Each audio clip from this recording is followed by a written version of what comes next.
Assalamualaikum warahmatullahi wabarakatuh.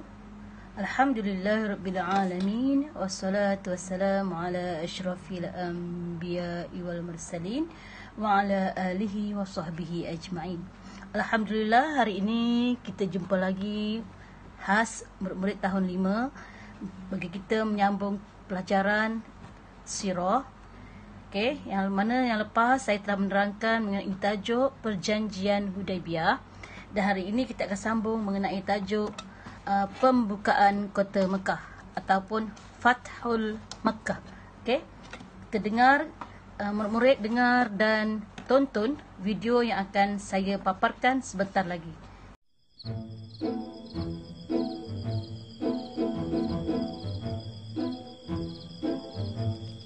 Nah, anak-anak, alhamdulillah malam ini cukup cerah. Sebelum kalian tidur, Bapak ingin menceritakan sebagian dari sejarah Nabi Muhammad SAW, yaitu Fatu Mekah. Baiklah, Fatu Mekah adalah peristiwa pembebasan kota Mekah oleh Nabi Muhammad SAW beserta kaum muslimin dari cengkraman orang kafir Quraisy. Terjadi pada tahun 630 Masehi atau bertepatan dengan 10 Ramadan 8 Hijriah. Ketika itu, Rasulullah SAW dengan kekuatan tidak kurang dari 10.000 orang pasukan berangkat dari Madinah setelah asar. Ini adalah sebuah operasi militer rahasia yang tidak diketahui orang-orang kafir Quraisy di Mekah. Pak Guru, apa penyebabnya sehingga Nabi mengerahkan pasukan sebesar itu? Awalnya adalah tindakan pengkhianatan dari orang-orang Bani Bakr terhadap perjanjian damai Hudaibiyah yang disepakati oleh kaum muslimin dan kafir Quraisy. Pada suatu malam, di satu tempat dekat mata air bernama Al-Watir, sekelompok orang dari Banu Khuza'ah yang merupakan salah satu suku pendukung dan pembela Nabi Muhammad SAW tengah beristirahat. Sebagian dari mereka ada yang tertidur, sebagiannya lagi ada yang tengah melaksanakan sholat. Namun, tanpa mereka sadari, di balik rimbunan semak dan pohon, ada mata-mata yang mengintai. Kalian siap? Siap! Lalu malam yang sunyi itu pun dipecahkan dengan teriakan keras. Serang!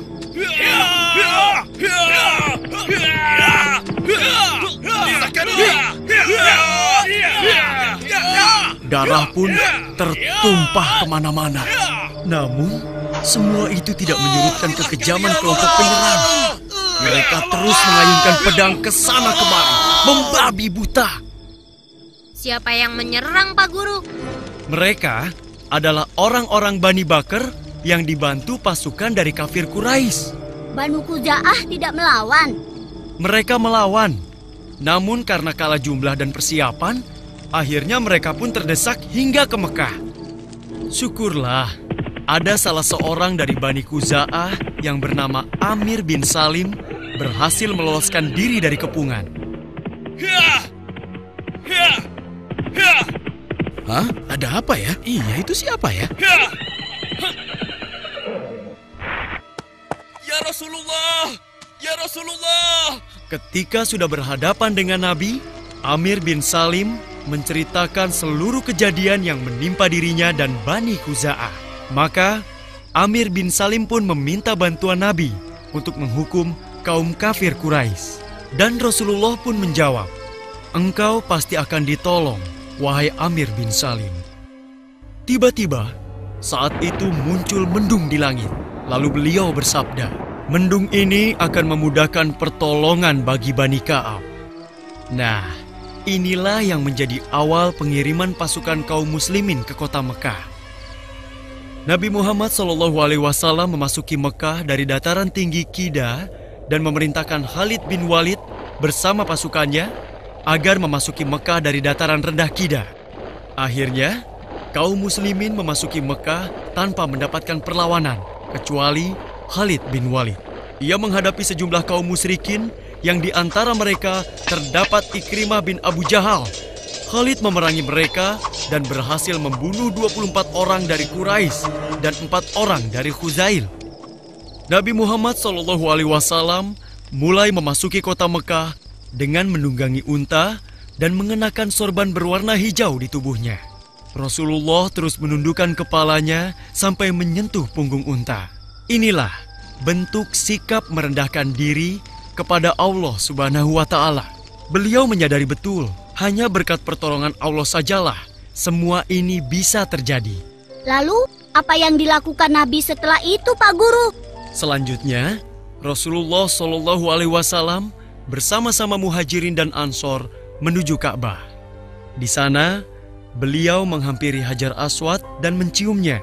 Setelah itu bertawaf mengelilingi Ka'bah. Ketika itu, di sekitar Ka'bah terdapat 360 berhala. Kemudian, Rasulullah SAW dengan menggunakan tongkatnya menghancurkan berhala itu satu persatu. Subhanallah, setelah 8 tahun terusir, akhirnya Rasulullah dan kaum muslimin kembali ke kota Mekah dengan kemenangan yang gemilang. Kemenangan yang diraih dengan damai.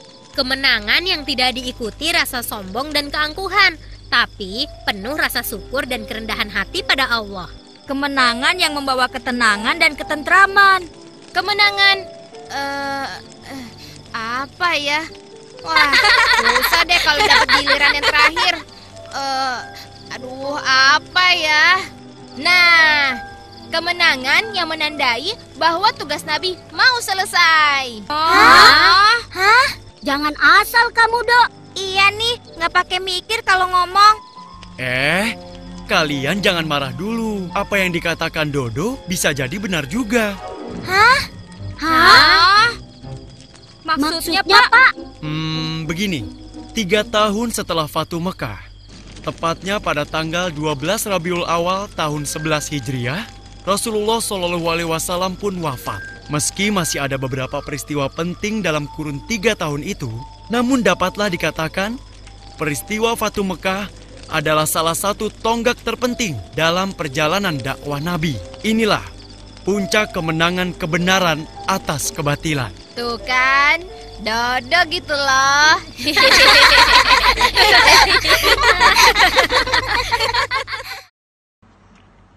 Oke, Alhamdulillah, setelah kamu tonton video sebentar tadi, maka kita perlu kamu ingat bahawa pembukaan kota Mekah adalah satu perkara penting dakwah Rasulullah, permulaan dakwah Rasulullah, di mana kesusahan dan kepayahan Rasulullah untuk membuka Mekah menjalani berbagai kesukaran dan rintangan, dan akhirnya Rasulullah dapat masuk ke Mekah dalam keadaan aman, ya, manakala Khalid Al-Walid telah cedera parah bagi memuliakan Rasulullah untuk masuk ke Mekah dengan keadaan aman. Okey, yang itu kamu boleh jawab soalan nanti, dan saya mengharapkan kamu mendapat jawab soalan dengan cemerlang dan baik. Okey, sekian, terima kasih. Wabillahi taufik wal hidayah. Assalamualaikum warahmatullahi wabarakatuh.